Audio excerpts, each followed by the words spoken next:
Baik. Bagaimana dengan doktor seorang lagi yang digugurkan juga? Dr. Zaleha. Tak tahulah saya. Yalah, saya ingat itu ketentuan Allah lah. I cannot pretend that I know what was the consideration ataupun perasaan dia. Tapi yalah, berbanding dengan orang lain yang nak kata orang lama dalam PKR ni ramai orang lama kan. Dr. Zaleha boleh dikira sangat bertuah lah. Jadi kalau dia nak kecil hati ke ataupun saya rasa dia telah mendapat lebih daripada ramai lagi orang lain kan. Contohnya masa Kak Wan jadi Timbalan Perdana Menteri dulu kan, she was plucked out of nowhere untuk menjadi setiausaha politik. Sebab setiausaha politik yang pertama adalah Kak Oji, YB Roziah kepada Kak Wan tahun 2018. Tapi YB Roziah sibuk, dia memang exco dia, dan dia ahli DUN, dia kena jaga semua. Jadi dia tak sanggup untuk lama, dia hanya membantu Kak Wan masa awal-awal itu sebagai setiausaha politik kan. Dan I think Dr. Zaleha dibawa masuk lah out of nowhere pun kan. Sebab Dr. Zaleha ni dah lama bersara daripada politik dalam PKR ni. Dia last kali bertanding 2008. Lepas tu dia dah tak ada peranan dah apa pun. Dia pun dah memang move on dalam politik kan. Kemudian saya letakkan dia di Sekijang. Itu pun bertuah kan. Dan kita terpaksa pujuk arwah Kak Natrah masa itu, ahli Parlimen Sekijang masa itu, untuk memberi laluan kepada beliau. Itu pun was already given on the silver platter. Kemudian masa nak bentuk kabinet, nama dia awal bukan nama dia yang naik untuk Menteri Kesihatan. Kita pujuk lagi atas dasar sebab, tapi memang betul lah masa itu dalam ahli Parlimen PH satu-satunya yang doktor dan wanita adalah beliau lah. Jadi YB sendiri cadangkan? Ya, saya yang cadangkan Zaleha untuk jadi Menteri Kesihatan. Jadi she ticks both boxes lah. Dia seorang doktor, dia juga wanita kan. Jadi dari segi itu I think dia sudah pencen pun, saya ingat ada 2-3 pencen lepas 3 tahun kan. Pencen menteri, pencen ahli parlimen, pencen supol kan. Jadi saya ingat bagus lah. Yalah, of course orang-orang dalam parti ni ada pandangan yang panjang mengenai Dr. Zaleha lah, kerana dia pengerusi jawatan kuasa pemilihan untuk 2 pemilihan berturut-turut yang kontroversi kan. Tahun 2022 keputusan untuk ketua wanita ditukar, yang awalnya itu YB Roziah, tapi kemudian tiba-tiba kalah dengan 40 lebih undi kan. Kemudian pemilihan yang lepas kan. Tapi saya ingat dia masanya pun dah bersesuaian for her to move on kan. Dan apa-apa pun itu pertimbangan Datuk Seri Anwar lah kan. Baik YB, she has served her purpose. Sadly, vaksin atau Panadol mungkin masa yang akan menentukan. Tapi kita boleh tengok ke isu keras yang seterusnya YB. Saya tak. So vaksin ke Panadol ni? Masa yang menentukan. Only time can tell.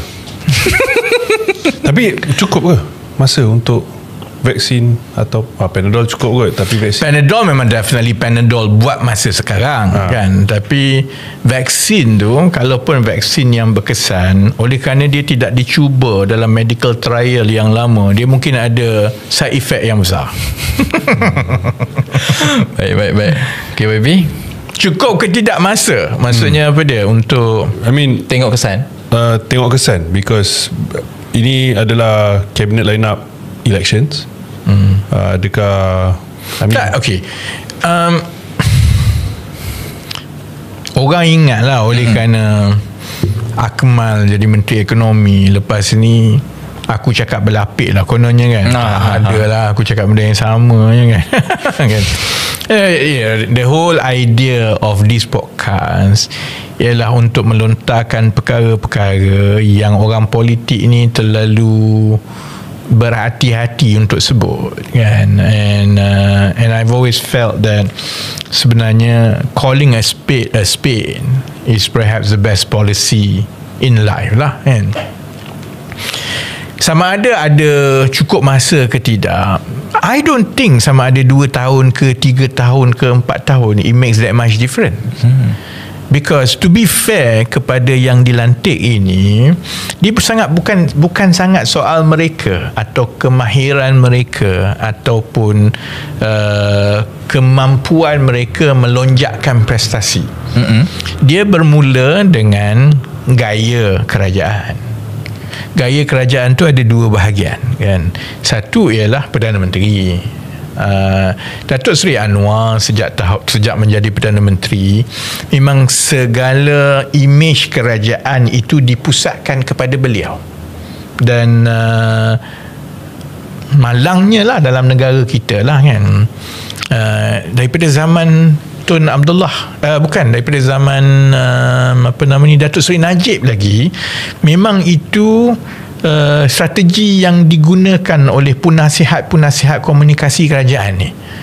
Maksudnya kalau ada Perdana Menteri, maka every image of success and greatness of a government must be communicated through the Prime Minister. Jadi sebab itu zaman Datuk Seri Najib dulu, saya ingat 2013 kan, dah nampak dah strateginya ialah semua kempen itu mestilah berlega mengenai kehebatan Datuk Seri Najib.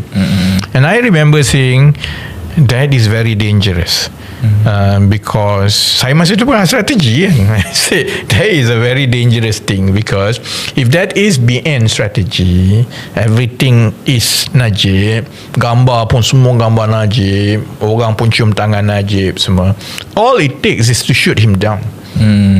Bila you shoot him down, bila Datuk Seri Najib ini image dia jatuh merudum di mata rakyat, it will bring the whole BN down. True enough lah. Tapi perkara itu akhirnya disambung jugalah bila Bersatu kan, dan Perikatan Nasional masa zaman Tan Sri Muhyiddin. Semua abah baca doa, abah. That's it. You know, you should kan. Datuk Seri Ismail Sabri tak cukup lama lah kan. Tapi unfortunately masa Datuk Seri Anwar menjadi Perdana Menteri, itu yang saya kata orang keliling ni penting tau.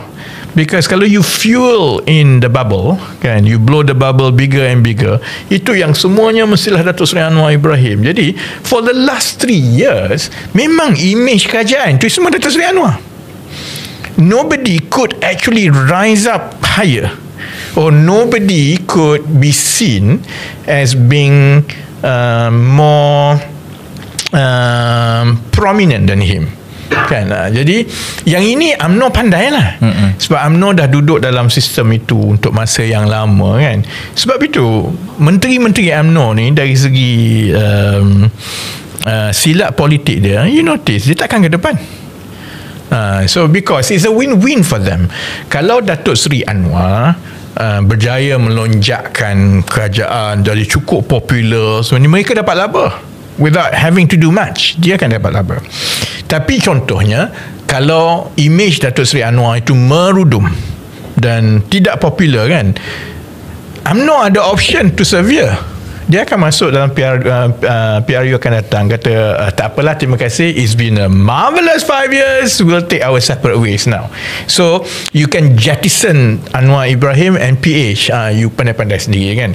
So I don't think perkara itu boleh ditukar sekarang. The whole image is very intertwined dengan Datuk Seri Anwar, who is to a certain extent a bit more presidential than prime ministerial kan. Jadi you letaklah tim macam mana pun, unless itu bertukar, dia tidak ada kesan yang sangat lah. Perkara kedua yang tidak bertukar ialah birokrasi kerajaan.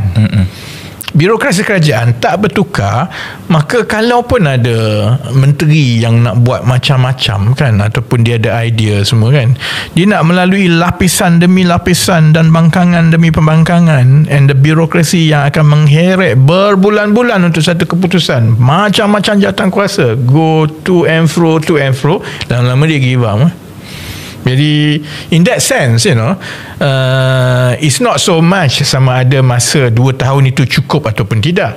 It's actually the very core of macam mana kerajaan kita berfungsi lah.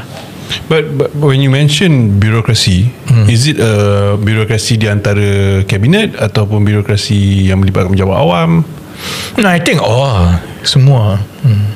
Sebab itu kalau orang tanya kenapa kerajaan atau jabatan kerajaan jadi macam tu lah, sebab mungkinlah sebab kita mewarisi perkhidmatan awam daripada budaya British dululah kan. Budayanya ialah jangan ambil risiko and cover your back as much as possible. Jadi sebab itu kalau peraturan ke ataupun pekeliling ke ataupun dasar ke, semua itu is designed to make sure that kalau anything happens you are not exposed. Sebab itu tak mudah kalau orang tanya lah, ini rasuah yang banyak-banyak ni, ada projek tak siap, penyelewengan, laporan ketua audit negara, after laporan ketua audit negara, tapi tak ada seorang pun yang dikenakan keputusan. Sebab tak mudah, kerana orang ini buat keputusan ataupun dia buat keputusan pada level dia, peringkat dia, naik kepada level seterusnya, naik kepada level seterusnya, naik kepada level seterusnya. Kalau apa-apa terjadi, yang itu kata saya sebenarnya bukan 100% bertanggungjawab, ada lagi orang atas. Orang atas kata saya ada lagi, atas ada lagi, lalah kena kat menteri lah. Jadi finally tak apalah. Jadi semua, everything is designed to cover your back. Jadi sebenarnya the birokrasi itu daripada atas sampai ke bawah, cuma dekat bawah tu perhaps less politik, dekat atas tu lebih banyak politik lah. Politik di antara kementerian, politik di antara sesama KSU, politik di antara menteri, dan panjang cerita lah. Jadi